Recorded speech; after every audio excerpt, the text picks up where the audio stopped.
ओम शांति। आज 15 दिसंबर 2023 आज की साकार मुरली के अनमोल मधुर महावाक्य हैं। बाबा कहते, मीठे मीठे बच्चे, यह बना बनाया अनादि ड्रामा है। इस ड्रामा में हर एक एक्टर की एक्ट फिक्स है। मोक्ष किसको भी नहीं मिल सकता। प्रश्न है, शिव बाबा अशरीरी है, वह शरीर में किस लिए आते हैं, कौन सा काम करते हैं और कौन सा नहीं? उत्तर है, बाबा कहते, बच्चे मैं इस शरीर में तुम्हें सिर्फ मुरली सुनाने आता हूँ। मैं मुरली सुनाने का ही काम करता हूँ। मैं खाने पीने के लिए नहीं आता हूँ। मैं आया हूँ तुम्हें नई राजधानी देने। बाकी स्वाद तो इनकी आत्मा लेती है। गीत है, छोड़ भी दे आकाश सिंहासन। ओम शांति। गीत बजाए वही जाते हैं जिसमें अपना ताल्लुक हो। गीत बजाए ही वह जाते हैं जिसमें अपना ताल्लुक हो। आकाश में कोई तख्त नहीं है। आकाश इस फ्लोर को कहा जाता है, बाकी आकाश तत्व में तख्त नहीं है। आकाश तत्व में तख्त नहीं है, ना परम पिता परमात्मा इस आकाश में तख्त पर रहता है। बाप बच्चों को समझाते हैं, हम परम पिता परमात्मा और तुम बच्चे जो आत्माएं हो, दोनों इस सूर्य चांद सितारों से उस पार रहते हैं। उसको मूल वतन कहा जाता है। जैसे यहाँ आकाश में सूर्य चांद सितारे हैं, वैसे हूबहू झाड़ के मुआफिक मह तत्व में भी आत्माएं रहती हैं। जैसे सितारे आकाश पर खड़े हैं, कोई चीज पर आधार नहीं है। अहम आत्माएं और परमात्मा, अहम आत्माएं और परमात्मा बाप हम सब रहने वाले मह तत्व में है। स्टार मुआफिक, स्टार मुआफिक ही है ज्ञान सूर्य, ज्ञान चंद्रमा, ज्ञान सितारे। अब यह तो समझाया है, जब जब भीड़ पड़ती है, दुख होता है, तब आता हूँ, पुराने को नया बनाना जरूर है। पुराने में भी भीड़ होती है, कलयुग में ही दुख की भीड़ है, स्वर्ग में तो सुख ही सुख है। फिर से मुझे आकर सहज ज्ञान और सहज राजयोग सिखलाना होता है। सब बुलाते हैं कि आओ कृष्ण के लिए, नहीं कहते कि सिंहासन छोड़कर आओ। कृष्ण को नहीं कहते कृष्ण के लिए कि सिंहासन छोड़ आ जाओ कृष्ण के लिए। सिंहासन अक्षर शोभता नहीं, वह तो प्रिंस था ना। सिंहासन तब कहे जब कि राज गद्दी मिले। हाँ, छोटे बच्चे को बाप गोद में व बाजू में बिठा सकते हैं तो बाप समझाते हैं, आत्माएं मूल वतन में स्टार मुआफिक हैं, फिर वहां से नंबरवार आती रहती हैं। दिखाते हैं ना स्टार कैसे गिरते हैं। वहां से भी आत्माएं आकर सीधा गर्भ में जाती हैं। यह अच्छी रीति नोट करो। बाबा कहते, हर एक आत्मा को सतो रजो तमो से पास करना है। जैसे पहले लक्ष्मी नारायण आएंगे तो उनको सतो रजो अवस्था से पास होते, पुनर्जन्म लेते लेते फिर तमो प्रधान अवस्था को पाना ही हर एक का ऐसे है, वापिस जा नहीं सकते। बाबा कहते, वापिस जा नहीं सकते। इब्राहिम बुद्ध आते हैं, उनको भी सतो रजो तमो से पास करना है, पुनर्जन्म लेना पड़ता है। द्वापर में धर्म स्थापक आते हैं, द्वापर में धर्म स्थापक आते हैं, वहां से पुनर्जन्म शुरू होता है। फिर तमो प्रधान बनना है, अब उनकी सदगति कौन करे। सदगति दाता तो एक ही शिव है, कहते हैं सबकी सदगति करने मुझे आना पड़ता है। मेरे जैसा काम और कोई कर नहीं सकता। मैं देवी देवता धर्म भी स्थापन करता हूँ। तुमको राजयोग सिखा रहा हूँ। गति सदगति दाता तो मैं हूँ। जब तुम मेरे प्योर बन जाते हो तो फिर मैं तुमको वापस ले जाता हूँ। तुम्हारी भी सदगति करता हूँ। तुम्हारे साथ जो अनेक धर्म वाले हैं उन धर्म स्थापकों सहित सबका उद्धार करता हूँ। तुमको ज्ञान से श्रृंगार कर स्वर्ग के मालिक लक्ष्मी अथवा नारायण को वरने लायक बनाता हूँ।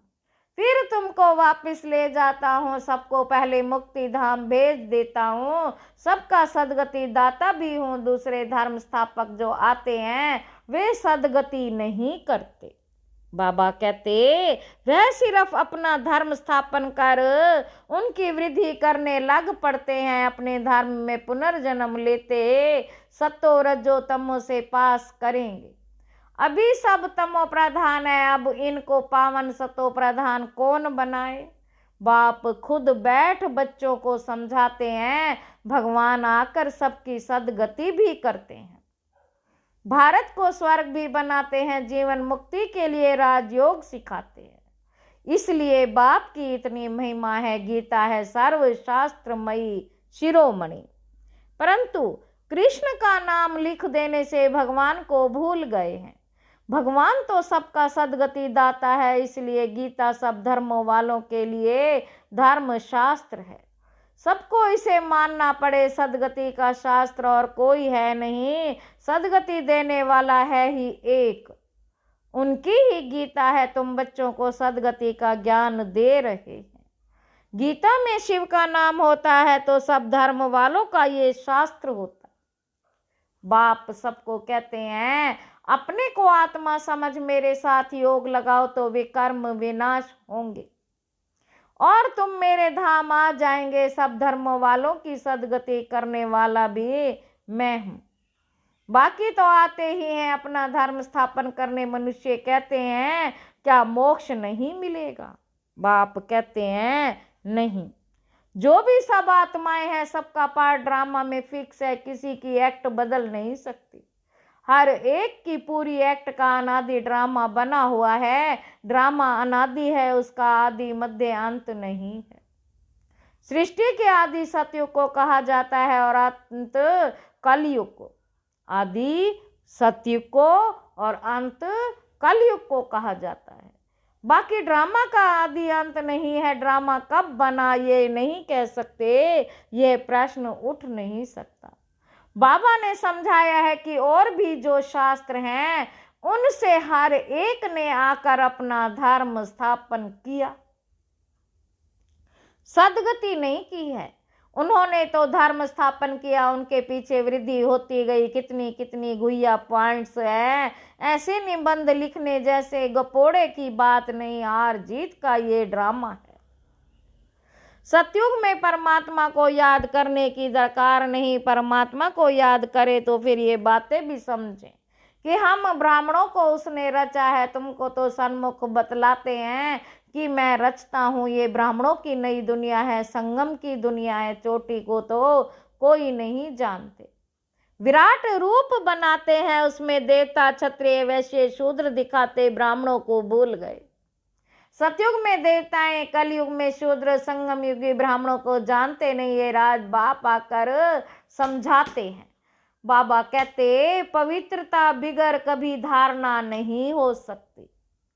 पवित्रता बिगर कभी धारणा नहीं हो सकती। बाबा समझाते कितने ढेर वेद शास्त्र परिक्रमा दिलाते हैं। मंदिरों से चित्र निकाल परिक्रमा दिलाए फिर वापस मंदिर में ले जाते हैं।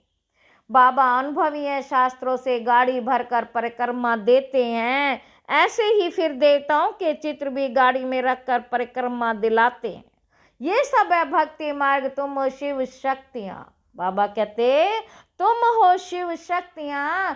तुम सारे विश्व की सदगति करती हो, परंतु ये कोई जानते नहीं कि दिलवाड़ा मंदिर हूबहू इन्हीं का यादगार है।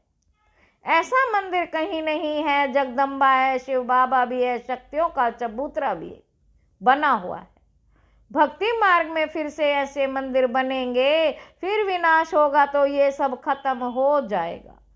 सतयुग में कोई मंदिर होता नहीं, ये सब भक्ति मार्ग का विस्तार है। ज्ञान में तो चुप रहना है, एक शिव बाबा को याद करना है। शिव बाबा को भूल औरों को याद करेंगे तो अंत में फेल हो जाएंगे। फेल नहीं होना है। मनुष्य मरते हैं तो उनको कहते हैं राम राम कहो, परंतु ऐसे याद आता ही नहीं। फिर भी गाया जाता है अंतकाल जो नारायण सिमरे, बात अभी की अभी है भंबोर को आग लगनी है। अंतकाल जो नारायण सिमरे बरोबर अब तुम समझते हो, हम नारायण व लक्ष्मी को वरेंगे, स्वर्ग के लिए तैयार हो रहे। बाबा बिगर ये ज्ञान कोई दे नहीं सकता। ये बाबा भी कहते कि अब हमको शिव बाबा ने बताया है। इनको शक्ति सेना व पांडव सेना कहा जाता है। पांडव नाम है महारथियों पर, शक्तियों की फिर शेर पर सवारी दिखाते तो बाप कहते जैसे कल्प पहले सहज राजयोग सिखाया था हो बहु इसी प्रकार सिखा रहा हूँ। जो भी एक्ट चलती है कल्प कल्प वही चलेगी, इनमें फर्क नहीं पड़ सकता। फिर कल्प कल्प ये पाठ चलेगा। बाबा कहते तुमको गुइया गुइया बातें सुनाता हूँ, पीछे क्या होना वाला है सो तो फिर पीछे सुनाएंगे ना। अभी अब सुना दूं तो क्या बस वापस चला जाऊं। अंत तक कई नई बातें पॉइंट्स सुनाते रहेंगे। हम गीता की महिमा बहुत करते हैं, परंतु उस गीता व महाभारत में तो हिंसक लड़ाई आदि दिखा दी। अब लड़ाई तो है नहीं, तुम्हारी तो है योग बल की बात। अहिंसा का अर्थ कोई भी नहीं जानते, सिर्फ स्त्री को नरक का द्वार कहा जाता है। वास्तव में नरक का द्वार तो दोनों है, अब उनको फिर स्वर्ग का द्वार कौन बनाए, वह तो भगवान की ही ताकत है। ये गीत बाबा ने बनवाए हैं, फिर बनाने वालों ने कोई ना ठीक बनाया, कोई ने रॉन्ग बनाया, मिक्स कर दिया। रात के राही थक मत जाना। ऐसे ऐसे गीत मैंने बनवाए हैं। तो यहाँ की बातें और है, गौशाला भी है, वनवास भी है, परंतु अर्थ नहीं समझते। हमने किसको भगाया क्या, किसको कभी कहा था कि कराची में चले आना, पूछो इन शक्तियों से। यह ड्रामा में पार्ट था, जिन पर सितम हुए तो चले आए। तो राइट क्या है वे बाप बैठ बतलाते हैं। शास्त्रों में जो लिखा है वह है भक्ति मार्ग। उनसे तो मेरे से मिल नहीं सकते, मेरे पास आ नहीं सकते, मुझे तो गाइड बन यहाँ आना पड़ता है। कहते हैं ऐसा तन क्यों नहीं लिया जो गृहस्थी ना हो। अरे मुझे तो गृहस्थी के तन में ही आकर उनको ज्ञान देना है, उनके ही 84 जन्म बताता हूँ। कितनी गुहिया बातें हैं, नए धर्म के लिए नई बातें, ज्ञान भी नया है। बाप कहते कल्प कल्प मैं ये ज्ञान सुनाता हूँ, और कोई कभी नहीं कहेंगे कि मैं कल्प कल्प धर्म स्थापन करने आता हूँ।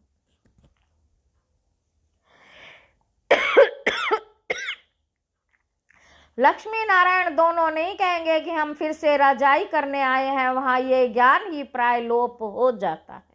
शास्त्र तो बाद में अनेक बना दिए, हम ब्राह्मणों के लिए एक ही गीता है। धर्म भी स्थापन करता हूँ और सदगति भी सबकी करता हूँ, डबल काम हुआ ना। अब हम जो सुनाते हैं वह राइट है या उन्हों का राइट है, सो तो तुम जानते हो मैं कौन हूँ। मैं ट्रुथ हूँ, मैं कोई वेद शास्त्र नहीं सुनाता हूँ। भल इसने पढ़े तो बहुत है, परंतु वह सुनाते थोड़े ही हैं। आगे सुनाते थोड़े ही हैं, भल इसने पढ़े तो बहुत है। यह तो शिव बाबा नई नई बातें सुनाते हैं। वह तो शरीरी है, सिर्फ ये मुरली सुनाने का काम करने आते हैं ना कि खाने पीने आते हैं। मैं तो आया ही हूँ तुम बच्चों को फिर से राजधानी देने। स्वाद इनकी आत्मा लेती है, हर एक का धर्म अलग है, उन्हें अपना धर्म शास्त्र पढ़ना है। यहाँ तो ढेर शास्त्र पढ़ते रहते हैं, सार कुछ भी नहीं है। जितना पढ़ते रहते हैं सार संसार होता जाता है। तमो प्रधान बनना ही है। पहले पहले सृष्टि में तुम आए हो। तुम ब्राह्मणों ने माता पिता से जन्म लिया है, उस तरफ है आसुरी कुटुंब, यह है ईश्वरीय कुटुंब। फिर जाकर देवी गोद लेंगे, स्वर्ग के मालिक बनेंगे। माता पिता की मत पर चलेंगे तो स्वर्ग के सुख घनेरे मिलेंगे। बाकी रुद्र ज्ञान यज्ञ में विघ्न तो जरूर पड़ेंगे। बाप कहते बच्चे, विकारों पर जीत पाने से ही तुम जगत जीत बन जाते हो। ऐसे थोड़े ही शादी नहीं करेंगे तो कमजोर रह जाएंगे। सन्यासी पवित्र बनते फिर वह कितने मोटे तंदुरुस्त रहते हैं। या तो ब्रेन का काम है, मेहनत है। दधीची ऋषि का मिसाल है ना। सन्यासियों को तो बहुत माल मिलता है, बाबा खुद बहुत माल खिलाते थे। यहाँ तो बहुत परहेज रखनी पड़ती है। अच्छा, मीठे मीठे सिक्की लदे बच्चों प्रति माता पिता बाप दादा का याद प्यार और गुड मॉर्निंग। रूहानी बाप की रूहानी बच्चों को नमस्ते। हम रूहानी बच्चों की रूहानी बाप दादा को याद प्यार और गुड मॉर्निंग। नमस्ते बाबा, नमस्ते। शुक्रिया बाबा, शुक्रिया। धारणा के लिए मुख्य सार पहला पॉइंट है, ज्ञान की अच्छी धारणा के लिए पवित्रता के व्रत को अपनाना है। अंत काल में इसलिए ऐसा अभ्यास करना है जो एक बाप के सिवाय और कोई याद ना आए। दूसरा पॉइंट है, दधीची ऋषि मिसल सेवा करते विकारों पर विजय प्राप्त कर जगत जीत बनना है। वरदान है, समय की रफ्तार प्रमाण सर्व प्राप्तियों से भरपूर रहे। समय की रफ्तार प्रमाण सर्व प्राप्तियों से भरपूर रहे। माया जीत बनने वाले तीव्र पुरुषार्थी भाव। बाप दादा ने जो भी प्राप्तियां कराई उन सर्व प्राप्तियों को स्वयं में जमा कर भरपूर रहो, कोई भी कमी ना रहे।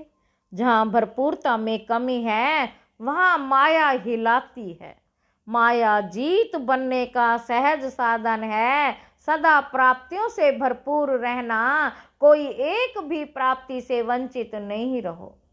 सर्व प्राप्तियां हो, समय की रफ्तार प्रमाण कोई भी समय कुछ भी हो सकता है। इसलिए तीव्र पुरुषार्थी बन, अभी से भरपूर बनो, अब नहीं तो कभी नहीं।